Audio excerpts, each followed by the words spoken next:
जय श्री कृष्णा। आज मैं आपको शरद पूर्णिमा की कथा सुनाने जा रही हूँ। शरद पूर्णिमा से ही शरद ऋतु यानी सर्दियों की शुरुआत मानी जाती है। माना जाता है इस दिन चंद्रमा 16 संपूर्ण कलाओं से युक्त होकर अमृत बरसाता है। इस दिन माँ लक्ष्मी और भगवान विष्णु की विशेष कृपा प्राप्त करने के लिए पूजा करके व्रत रखा जाता है। आइए जानते हैं इस व्रत की कथा और पूजा विधि। शरद पूर्णिमा की कथा। माँ लक्ष्मी और भगवान विष्णु की कृपा को प्राप्त करने के लिए एक साहूकार की दोनों बेटियां हर पूर्णिमा को व्रत किया करती थीं। इन दोनों बेटियों में बड़ी बेटी पूर्णिमा का व्रत पूरे विधि विधान से और पूरा व्रत करती थी।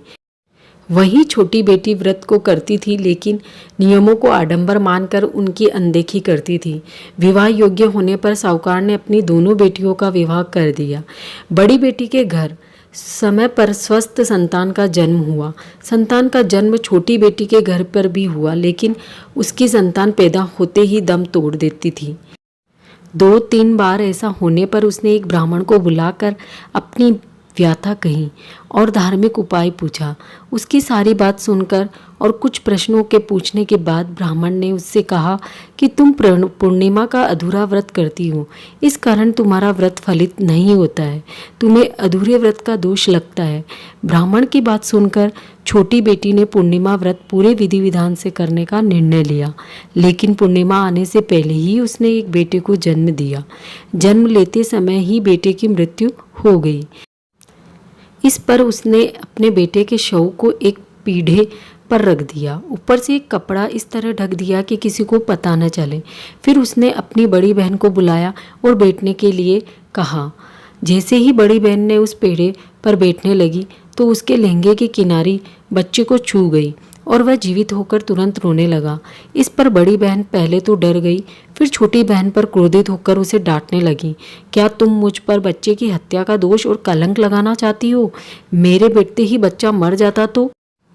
इस पर छोटी बहन ने उत्तर दिया, ये बच्चा मरा हुआ तो पहले से ही था दीदी, तुम्हारे तप और स्पर्श के कारण यह जीवित हो गया।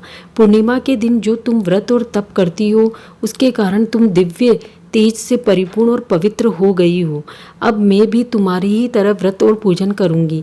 इसके बाद उसने पूर्णिमा व्रत विधि पूर्वक किया और इस व्रत के महत्व और फल का पूरे नगर में प्रचार किया, जिस पर माँ लक्ष्मी और श्री हरि ने साहूकार की बेटी की कामना पूर्ण कर सौभाग्य प्रदान किया। वैसे ही हम पर सब पर कृपा रखना।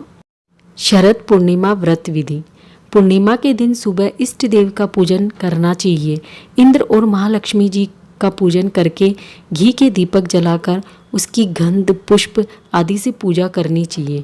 ब्राह्मणों को खीर का भोजन कराना चाहिए और उन्हें दान दक्षिणा प्रदान करनी चाहिए। लक्ष्मी प्राप्ति के लिए इस व्रत को विशेष रूप से प्राप्त किया जाता है। इस दिन जागरण करने वाले की धन संपत्ति में वृद्धि होती है। रात को चंद्रमा को अर्घ्य देने के बाद ही भोजन करना चाहिए।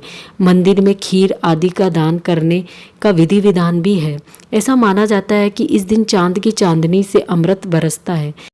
शरद पूर्णिमा के मौके पर श्रद्धालु गंगा और अन्य पवित्र नदियों में डुबकी लगाते हैं। स्नान ध्यान के बाद गंगा घाटों पर ही दान पुण्य किया जाता है। यदि आपको मेरा वीडियो पसंद आया हो तो इसे लाइक और शेयर कीजिए और मेरे चैनल को सब्सक्राइब कीजिए और बेल आइकन को प्रेस कीजिए ताकि मेरे सभी वीडियो के नोटिफिकेशन आपको मिल सके। जय श्री कृष्णा।